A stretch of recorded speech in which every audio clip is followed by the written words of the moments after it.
alaikum. Beaucoup Sénégal, chers amis, followers, nous revenons à vous, cette fois-ci avec accent grave. Toujours vous parler de ces événements derniers qui ont secoué le Sénégal, mais nous arrêter sur une situation particulière qui nous a été inspirée par quelques images qui ont eu à circuler sur Internet. Des images tout à fait particulières qui renvoient à des situations d'une certaine gravité.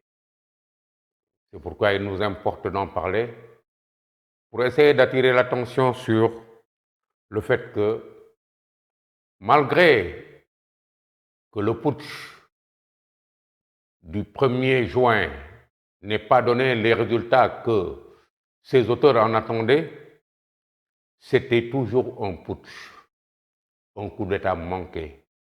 Parce que quand un Sénégalais organise sa résistance, organise sa désobéissance civile, va s'emmurer à 400 km de Dakar, voire 900 km de Dakar, compte tenu de la piste qu'il allait prendre pour revenir, et qu'il appelle les gens à se mobiliser, à marcher vers la capitale du Sénégal, en prenant la grande boucle Kolda-Tamba-Dakar, en essayant d'amasser des foules, de ramasser des foules, de mobiliser autour de lui des milliers de personnes, avec comme mot d'ordre « allons à Dakar, allons dénoger le président de la République ».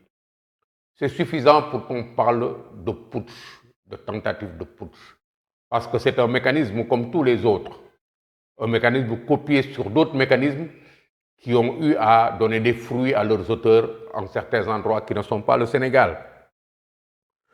Nous sommes partis de là, et donc le putsch a échoué. Le putsch qui était monté sur le modèle que l'on connaît, inspiré par le modèle malien, avec des foules qui se déroulent dans les rues et qui arrivent à faire peur aux autorités au point de les faire céder. Mais un putsch extrêmement organisé, suivant le modèle de Juan Branco, avec des attaques ciblées ça et là, avec la possibilité de rendre le pays ingouvernable en s'attaquant aux administrations, en s'attaquant, comment dirais-je encore, aux services de distribution d'électricité, au potentiel de distribution d'électricité, en s'attaquant aux dispositifs d'approvisionnement des villes en eau, en s'attaquant aux administrations, en s'attaquant aux banques, en s'attaquant à tout ce qui fait la vie d'un pays sur le plan économique et financier, en s'attaquant à ce qui peut permettre de paralyser le pays. Si on est parti comme ça, c'est un coup d'État qu'on a préparé. Cela a raté. Mais derrière, quelque chose nous rappelle que, au-delà de Juan Branco et de ses idées, nous avions tout ce dispositif organisé autour du projet de religion porté par des gens, des organisations qui ne se sont entendus que pour vaincre nos confréries. Je veux dire, c'est au Sénégal qu'on a vu tout le monde se lier ensemble, les chiites, les frères musulmans, les salafistes, tout le monde vraiment accepter de marcher dans un même sens parce qu'ils n'ont qu'un seul but, déraciner nos confréries. Et cela, ça s'est passé et nous en parlons depuis un certain nombre de jours. C'est pourquoi cette image du jour de la Tabaski, avec quelqu'un de masqué, avec un endroit de prière vraisemblablement gardé par des individus harnachés comme ils le sont, comme celui qu'on voit ici, ça nous fait dire que la menace est là, que les choses se sont précisées parce que, après l'annonce de cette histoire de Dawa, on a regardé plus auprès des choses pour arriver à comprendre que cette populace de gens adossés sur des problèmes de religion pour porter un projet de changement d'institution au Sénégal, cette populace a finalement décidé de baisser le masque. Et il a baissé le masque pour montrer leur positionnement autour de quelqu'un qui portait ce projet subversif-là. Et c'est parce qu'ils croyaient que, compte tenu de toutes les forces qu'ils ont mobilisées autour de ce bonhomme, que le projet était infaillible, que nécessairement ils allaient atteindre leur but, que chacun a baissé son masque pour qu'au jour du partage, on ne puisse pas lui dire « Mais écoute, toi tu étais hésitant, toi tu n'as pas donné de grands coups, donc tu ne peux pas être servi comme tout le monde, sinon tu ne seras même pas servi. » C'est pourquoi tout le monde, tous les marabouillons, tout le monde, à quelques exceptions près, les gens ont fini par baisser le masque. Et à l'occasion de cette Tabaski, si cela est affiché comme ça, des accoutrements qui nous rappellent tous ces terroristes qui traînent à travers le monde, que ce soit des terroristes arabes ou que ce soit des terroristes du Boko Haram, que ce soit des terroristes qui traînent au Mali, au Burkina Faso, ces accoutrements nous rappellent ça, nous rappellent cela. Et quand c'est porté ici en plein Sénégal, le jour de la Tabaski, ça nous fait dire, mais attention, nous parlons à nous-mêmes Sénégalais.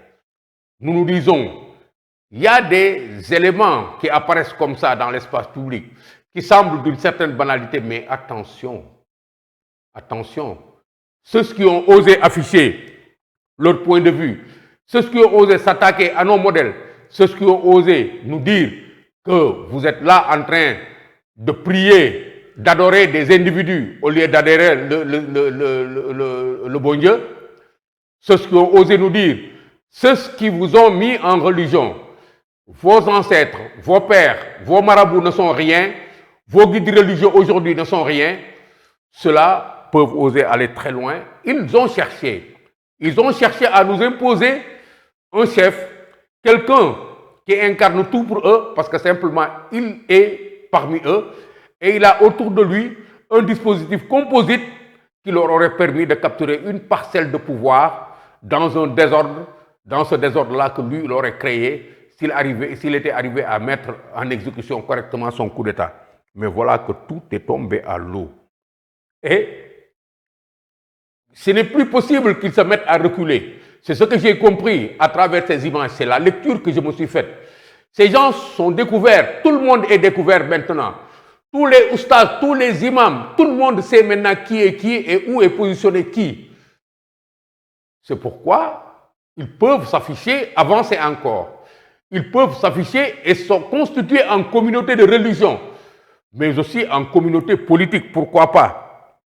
Ils le feront, ils l'ont déjà fait dans l'engagement affiché et le discours, dans des attaques contre les chefs religieux, dans des attaques contre les confréries, dans l'expression de leurs croyances, contre nos croyances, contre ce dans quoi nous avons toujours vécu, dans des attaques donc contre nos confréries, ils n'ont jamais rechigné. Ça nous amène à nous poser des questions sur, aujourd'hui que le coup d'État n'a pas marché, qu'est-ce qu'ils vont devenir? Aujourd'hui que le putsch n'a pas donné ce qu'ils en attendaient, qu'est-ce qu'ils vont devenir? Ils étaient liés à Pastef. Ils avaient fait corps avec Pastef et ils se battaient pour le même objectif final, c'est-à-dire arriver à capturer notre pouvoir, arriver à nous imposer un autre ordre institutionnel, arriver à faire en sorte que notre pays soit dirigé par d'autres personnes, par eux et d'autres personnes de leur complicité. Ils n'y sont pas arrivés. Qu'est-ce qu'il va se passer après? C'est la question qu'on est en train de se poser. Est-ce qu'ils vont continuer dans le sens de continuer leur mariage et le projet à visage découvert, continuer à prendre la relève, parce que je crois que c'est consommé actuellement. Ils sont en train de se rendre compte de ce que, pour ce qui reste du chef qui s'était choisi, il n'y a pas grand-chose à en récupérer, parce que tout est hypothéqué par son comportement, par ses faiblesses. Il faut dès à présent choisir d'aller dans une certaine direction, choisir de s'organiser pour ne pas mourir de leur belle mort politique, choisir de s'organiser donc pour avoir un plan B ou un plan C par rapport à tous les projets qu'ils ont. Tant par rapport au projet de faire diriger le pays par Ousmane Sonko, qu'au projet simplement d'exister en tant que composante de l'espace politique, parce qu'ils font partie du groupe dirigé par Pastef et Ousmane Sonko. Il ne faut pas que dans la mort de cette entité-là et qu'on sort, que tout le monde soit précipité. Donc, qu'est-ce qu'ils peuvent faire, ces gens-là? Ils se sont en train de bouger aujourd'hui. Ils sont en train de gesticuler dans toutes les directions. Certains se sont retirés très en profondeur pour voir comment rebondir et où rebondir. Mais il y a une solution.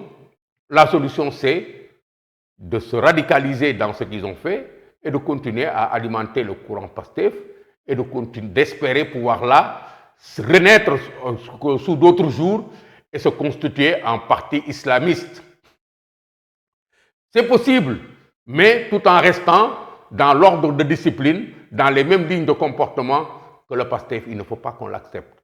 PASTEF est allé un peu trop loin déjà, et c'est ce qui nous a coûté aujourd'hui d'avoir dans nos rues des gens accoutrés comme Boko Haram, des hommes et des femmes accoutrés comme on a l'habitude de voir, des images qu'on ne connaît pas chez nous, et que tout cela nous impose. Le danger est là.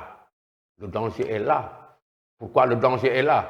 C'est parce qu'on ne peut pas prévoir ce que ces gens-là, qui ont échoué dans ce qu'ils voulaient faire, vont tenter demain, seuls ou avec d'autres partenaires. Le mal est là. Et derrière eux, puisqu'il y a des puissances financières énormes, on ne sait pas ce qu'ils vont faire demain. Donc nous, notre refus, c'est de nous dire le mal est là. Il a montré son visage. Nous ne devons pas refuser de le regarder en face. Nous ne devons pas refuser de nous dire organisons-nous pour que rien ne nous surprenne par rapport à ce qu'ils peuvent faire. Parce que nous sommes entourés du Mali, nous sommes dans le cercle de feu. Leurs réactions peuvent être imprévisibles. Et comme je le dis souvent, le mal n'est pas au Mali ou ailleurs, mais il est d'abord ici chez nous. Et ici chez nous, tapis dans l'ombre, tant que ça se voyait comme ça, tant que les gens essayaient de rester à distance de l'espace politique, essayaient de faire jouer les autres sans jouer eux directement, on pouvait se dire que ce n'est pas encore arrivé. Mais à présent qu'ils ont tenté des coups, ils se sont mis en complicité avec des groupes armés, ils ont travaillé avec des gens pour renverser le pouvoir ici. Parce que c'est clair que dans ce coup d'État-là, ceux qui ne sont pas encore découverts ici ne sont pas plus loin de ce terrain-là que tous les autres qui sont découverts. Ils sont des gens qui sont devenus dangereux pour nous parce que leur détermination est sans faille. Ils tiennent coûte que coûte à nous imposer leur modèle d'islam. C'est dans leur accoutrement, c'est dans leur comportement, c'est dans leur tout. Donc, tels qu'ils sont, ils ne vont pas reculer en tant que communauté. Ils vont rester là et ils vont gérer. En tant que Sénégalais, il n'y a aucun problème qui reste là. Mais il faudrait que nous nous débrouillions pour les contenir dans les conditions qui nous permettent d'assurer la sécurité du pays, la sécurité des populations, qui nous permettent d'assurer qu'ils ne vont pas se transformer en bombes et exploser sous nos pieds. Ce n'est pas possible. Ils sont là, nous les voyons tous les jours, et ils nous ont dit qui ils sont. Ils nous ont dit comment ils nous respectent ou ne nous respectent pas. Ils nous ont dit ce qu'ils veulent carrément. Ils nous ont dit que dans ce pays-là, il ne peut y avoir qu'un seul ordre, et c'est l'ordre qu'eux, ils dirigent. Donc nous devons prendre en compte tout cela et nous dire que le moment est venu véritablement de nous mettre sur nos deux pieds, surtout quand on voit s'afficher des gens accoutrés encore, comme Boko Haram ou comme les terroristes qui prennent partout dans le grand désert du Sahara. Il y a à réfléchir très en profondeur, il y a à se dire, ça a l'air banal, mais ce n'est pas banal. Ce n'est pas innocent et nous devons nous préparer en conséquence pour pouvoir contrer tout ce qu'ils nous amèneront demain et qui pourrait être dangereux pour notre pays, pour la sécurité de notre territoire, mais pour nos populations. Parce que c'est ça le terrorisme, c'est l'arme de la peur. Et ils commencent par créer une première impression, montrer leur vrai visage en essayant de nous dire si vous devez avoir peur, commencez par avoir peur, parce que voilà ce que nous vous montrons. Demain, nous vous ferons voir autre chose. Et c'est cela, progressivement, les gens vont accepter d'avoir peur, reculer, libérer des espaces qu'ils vont occuper progressivement. Et demain, c'est nous qui serons à l'étroit sur notre propre territoire. Nous sommes d'accord, nous sommes au Sénégal, c'est un pays laïque. Nous sommes au Sénégal, chacun a le droit de mener sa religion comme il l'entend. Mais nous ne sommes pas au Sénégal pour que les gens nous en imposent plus qu'ils ont le droit d'imposer. Parce qu'ils ne peuvent imposer que leur part de choses et leur part de liberté. Ils ne peuvent pas imposer aux autres de reculer pour qu'ils occupent des espaces. Ils peuvent travailler avec tout le monde pour qu'il y ait de la paix et de la concorde, mais ils ne peuvent pas nous imposer une guerre intérieure ici, rien que parce qu'ils croient que nous devons reculer dans notre manière d'être musulmans et les accompagner dans ce qu'ils veulent en tant que musulmans, et pire que ça encore, céder de la place pour qu'ils arrivent à transformer nos institutions comme ils le voudraient, parce que pour eux, qui n'est pas dans le modèle qu'ils prônent, n'est dans rien du tout, et cela ne peut pas prospérer ici. Nous sommes au Sénégal. Donc, en tant que communauté, ils vont continuer à exister. Certains vont taire leurs ambitions en attendant, mais ils resteront toujours ici à s'organiser, ils resteront toujours ici à être dangereux, et nous devrons travailler dur pour les contrer. Le danger est là. C'est visible que le danger est là parce qu'ils ne lâcheront pas. Ils ont osé parce qu'ils ont cru que leur projet allait prospérer, qu'ils allaient enfin accéder au pouvoir, qu'ils allaient enfin pouvoir balayer nos confréries comme ils ont eu à fouler, comment dirais-je encore, les mausolées, à détruire les mausolées au Mali. Ils ont cru qu'ils allaient pouvoir y arriver. Mais maintenant que ce n'est pas arrivé, c'est des monstres en chaleur que nous avons ici. Ils peuvent être extrêmement dangereux pour nous et ils n'ont pas baissé le masque simplement parce qu'ils ont peur ou parce qu'ils ont renoncé. Ils ont baissé le masque parce que simplement ils ne peuvent pas avancer plus loin en attendant. Ils vont se restructurer, ils vont s'armer et nous devrons les combattre jusqu'à les désarmer totalement, jusqu'à les décourager, jusqu'à ce qu'ils comprennent que cela ne peut pas prospérer sur cette terre du Sénégal. Et c'est extrêmement important. Comment ils vont faire? S'ils ne sont pas dans PASTEF, donc, s'ils ne continuent pas par là, une idée me trotte dans la tête. Est-ce qu'ils ne font pas prendre la responsabilité sur eux de s'organiser comme en Mauritanie on voit un cas, essayer d'imposer ici, d'être une organisation politique à visage découvert, sous un nom, directement ou indirectement? C'est des possibilités à créer à visage découvert un leadership parmi eux, plutôt que de se faire remorquer par PASTEF ou quoi que ce soit. C'est une possibilité, c'est une éventualité. Mais il n'en reste pas moins être ces gens dangereux, ces gens qui ont toujours le même projet, même s'ils font semblant de jouer dans ce que nous avons l'habitude de connaître ici, de jouer en se comportant en parti politique normal, ils auront toujours derrière eux l'idée de prendre le pouvoir par la force, de nous imposer de la force, de changer nos institutions surtout. Nous avons connu des cas, comment dire encore, le cas le plus patent ici, c'est le cas du fils, comment dire encore, en Algérie, qui est arrivé à se constituer en formation politique et qui a créé tous les problèmes du monde à l'Algérie. N'eût été l'intervention de l'armée, l'Algérie serait entrée dans un gouffre dont il ne sortirait pas. Il ne faut pas qu'on ait peur d'envisager ces cas de figure-là. C'est en les envisageant que nous pourrons anticiper sur tout ce qu'ils pourront faire et les arrêter à temps pour qu'ils ne nous créent pas des monstres ici qui demain vont nous marcher sur les pieds, pour qu'ils ne passent pas par ailleurs, créer sous une autre forme un autre Ousmane Sonko pour traîner derrière eux des foules de fanatiques et essayer de convaincre les Sénégalais de voter un jour pour eux, ou essayer de convaincre les Sénégalais de les accompagner dans un autre projet de pute afin de changer nos institutions. C'est ça que cela m'a inspiré, c'est ce que cela m'a inspiré de regarder d'assez près, de me dire, ces gens, il faut continuer à les surveiller comme du lait sur du feu, comme du lait sur le feu, il faut continuer à les surveiller, parce que le monde est petit et des exemples comme ça ont existé. Il ne faudrait pas qu'on croie que ce qui s'est passé ailleurs ne peut pas se reproduire ici, parce que déjà trop de choses se sont passées ici qu'on n'attendait pas, qu'il faut qu'on reste très vigilant et qu'on continue à les regarder. Nous pouvons effectivement nous retrouver ici, sous une forme ou sous une autre, avec une autre version du fils algérien qui va nous venir, parce que c'est des extrémistes religieux, et ils sont extrêmement têtus. Et ils vont croire quelque part qu'avec le peu de succès qu'ils ont eu, ils ont osé avancer, montrer leur bout du nez, ils peuvent revenir encore avec un projet extrêmement composite, le projet de nous mettre dans une forme de religion autre que celle que nous connaissons aujourd'hui et nous amener même à nous reciviliser parce que leur modèle n'est pas forcément celui que nous connaissons aujourd'hui. Leurs convictions ne sont pas certainement les mêmes que nous avons aujourd'hui. Il y a beaucoup de choses que nous ignorons de ce qu'ils peuvent faire ici et qui ne correspondent pas, toutes ces choses-là ne correspondant pas forcément à ce qui nous arrange, mais à ce qui les arrange, à ce qui arrange leurs partenaires, à ce qui arrange leurs souteneurs, à ceux qui arrangent, tous ceux-là qui ont fait les projets de s'aborder le Sénégal avec eux. C'est à cause de ça que j'ai attiré l'attention sur ce déguisement, cet accoutrement, sur cette situation sur les situations qui ont fait que l'Internet a connu la surgissance d'images comme cela, d'images des gens accoutrés comme des terroristes ici en plein Sénégal, avec des équipements qui font peur dans une certaine mesure, parce que ces équipements rappellent les accoutrements que mettent en général les gens qui se font exploser, les kamikazes qui se font exploser dans des attentats et autres là. Et c'est extrêmement important qu'on y prête une grande attention.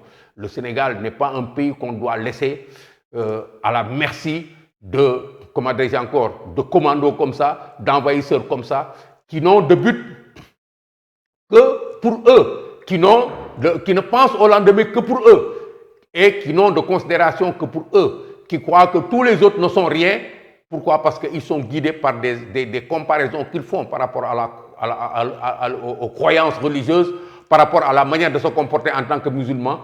Et c'est cela qui est partout présent dans tous les groupes de religions extrémistes qui ont fait le monde, de l'Afghanistan à la Syrie, de la Syrie à l'Égypte, de l'Égypte à l'Algérie. C'est tous des groupes comme ça qui ont créé le désordre partout dans le monde. Et ce sont des groupes comme ça qui se sont éparpillés dans le Sahel et qui croient que pour eux, le moment est venu de s'emparer du Sénégal. Pourquoi? Parce que nous avons une grande côte accueillante qui attire tout le monde. Et aujourd'hui, qui contrôle la côte sénégalaise contrôle l'Afrique. Mais aussi, nous sommes devenus un pays pétrolier qui contrôle le Sénégal, a les moyens de contrôler toute l'Afrique, de se payer tout ce qu'il veut en Afrique et de développer son pays au détriment du Sénégal et des autres pays africains. J'attire l'attention donc sur ça pour que tous les Sénégalais, pas l'État du Sénégal, prennent conscience de la dimension des dangers à venir et qu'ils ne négligent aucun indice. Tous les indices sont à prendre au sérieux pour que nous puissions parler entre nous, avertir les autorités, échanger avec les autorités, leur dire ça a l'air banal, mais c'est quand même un indice et il est important d'en tenir compte. Des accoutrements comme ça, ces histoires de prières différentes à la Tabaski, avec le discours sur le Dawa, prennent une autre dimension. Quand on n'en était que là, il n'y avait pas derrière cette forme de théorisation qui est liée, qui nous fait comprendre que nous avons tort. Nous ne sommes même pas des musulmans pour eux. Mais avec le Dawa et tout ce qui s'est passé avec cette tentative de putsch, tout cela prend une autre dimension. J'ai attiré l'attention sur ça pour que tout le monde, les Sénégalais, je ne parle pas à l'État, les Sénégalais comprennent que ce n'est pas un jeu. Ça a l'air très banal. Nous pouvons être dans un pays hospitalier comme le Sénégal, en train de tolérer tout, de dire que chacun a sa place ici et chacun a la liberté de faire sa religion comme il l'entend. Mais eux, ils ne réfléchissent pas comme ça parce qu'ils sont dans la tendance agressive. Ils veulent nous changer, ils veulent nous imposer un ordre nouveau, tant en religion qu'en politique. Ils ont déjà montré que c'est ça leur projet. Il ne faudrait pas qu'on s'y laisse entraîner. Je vous remercie.